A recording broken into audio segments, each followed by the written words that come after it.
FKCL इरा session 20 वर click करून घ्यायचंय.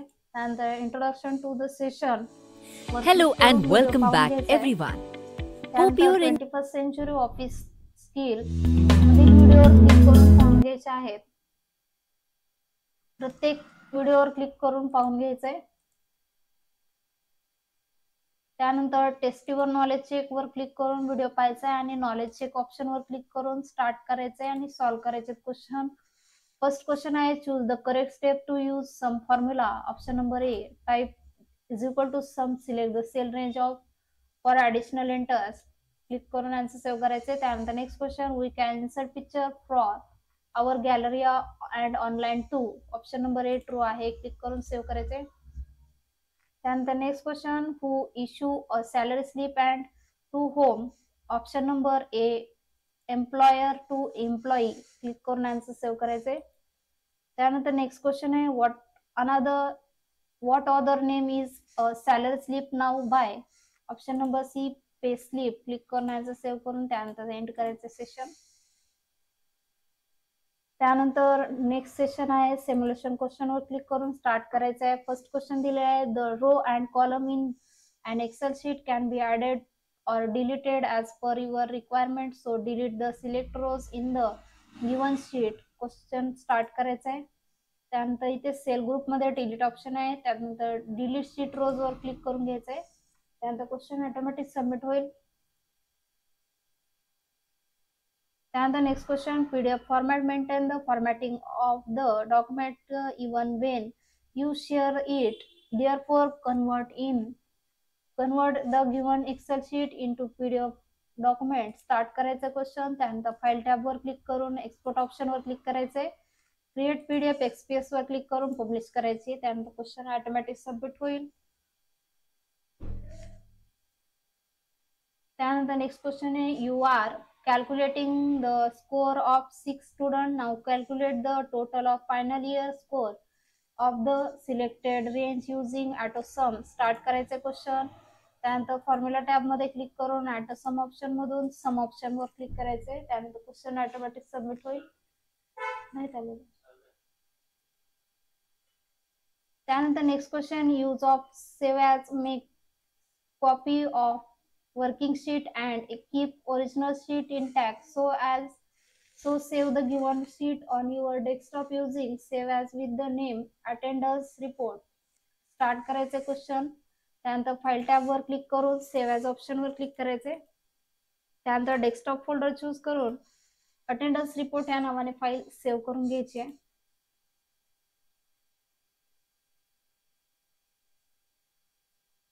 त्यानंतर सेशन यस करून एंड करायचं आहे. त्यानंतर नेक्स्ट सेशन आहे सेल पाथ लर्निंग वर क्लिक करून प्रोसीड ऑप्शन वर क्लिक करायचंय आणि सेशन स्टार्ट करून घ्यायचं आहे. फर्स्ट क्वेश्चन आहे how do you apply a sum function to range in Excel. Option number C select the cell where you want to result. Type sum number 1 number 2. Option C वर click करून answer save and next करायचंय. त्यानंतर next question what is the primary purpose of the concat function in Microsoft Excel. Option number B to combining text several ranges or strings. Click करून answer save करून घ्यायचे. त्यानंतर next question what is the main function of the MAXIFS formula in Microsoft Excel. Option number D to return the maximum value among cell specified by a given set of condition or criteria. Click करून answer save करायचे. त्यानंतर next question आहे what is the main function of the mini-phase formula in the Microsoft Excel. Option number A to return the minimum value among cells specified by a given set of condition or criteria. Option number A याचा answer आहे. Click करून save करायचे. त्यानंतर next question आहे take look at the image for reference what will happen if you click and drag the cursor from the corner of a cell in Excel. Option number C याचा answer आहे it will copy to cell content और formula to the cell where you drag the cursor. Click करून answer save करायचे. त्यानंतर session end करून घ्यायचं आहे. त्यानंतर नेक्स्ट सेशन आहे guided do it your click do it yourself वर क्लिक करून स्टार्ट करायचं आहे. फर्स्ट क्वेश्चन दिलेला आहे, to apply a sum function to the given MS Excel file, select the range E2 E29, then go to the formulas that tab and then click on the sum options from the auto sum option. Start करायचे question. त्यानंतर इथे E29 13 sale वर click करून त्यानंतर formula tab वर click करायचं आहे. इथे फंक्शन्स लायब्ररी मधून ऑटो सम या ऑप्शन वर क्लिक करून सम ऑप्शन क्लिक करायचंय. त्यानंतर क्वेश्चन सबमिट करून घ्यायचा आहे. Next question, to use the average function from the AutoSum feature in the given MS Excel file, select the range F2, F29, then go to the formulas tab and click on the drop down menu button on AutoSum, select the average to calculate the average. Start करायचे question. त्यानंतर इथे F13 sale वर click करून घ्यायचं आहे. त्यानंतर formula tab वर click करून AutoSum ऑप्शन मधून अवरेज ऑप्शन वर क्लिक करायचंय. त्यानंतर क्वेश्चन सबमिट करायचंय. त्यानंतर नेक्स्ट क्वेश्चन आहे, to combine text from multiple cell in Excel, select cell D5, navigate to the formulas tab, click text, then select the concat. In the text 1 box, select the cell B5 and text 2, cell C5, and finally click on OK. Start करायचे question. त्यानंतर इथे D5 sale select करून घ्यायचा आहे. त्यानंतर formula tab मधून इथे text option आहे, क्लिक करून इथे कॉन्कॅट ह्या ऑप्शन मध्ये क्लिक करायचे. त्यानंतर टेक्स्ट 1 मध्ये इथे दिलेला आहे, टेक्स्ट 1 मध्ये B5 टेक्स्ट ऍड करायचे आणि टेक्स्ट 2 मध्ये C5 ऍड करून त्यानंतर ओके ऑप्शन वर क्लिक करून घ्यायचे. त्यानंतर क्वेश्चन सबमिट करायचे. Next question, to find the maximum value with specific condition using MaxiFiz in the Excel, go to the cell G4, click on formulas, more function, statistical, MaxiFiz, select the D2 D10 as the range, C2 C10 as criteria range, one type of mango in criteria box and then click on it. Start करायचे question. त्यानंतर इथे G4 सेलला click करायचंय. त्यानंतर formula tab वर click करून मोर functions option मध्ये statistical option आहे, त्याच्यामधून मॅक्सिफेस हे ऑप्शन सिलेक्ट करायचं आहे.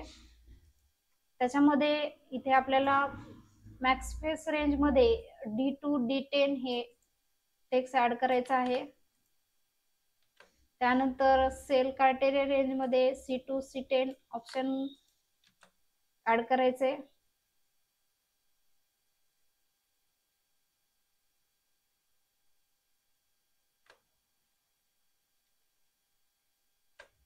आणि त्याच्यानंतर क्रायटेरिया 1 मध्ये मँगो हे नाव ऍड करायचंय आणि त्यानंतर क्वेश्चन ओके करायचंय.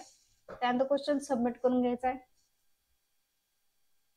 Next question, to find the minimum value based on specific condition in Excel, click on G9, go to the formulas tab, select more function, then statistical and miniphase, select range D2 D10 and in the minimum range box, then select the C2 C10 in criteria range, one type bananas in the criteria 1 box, click and click OK. Start करायचं question.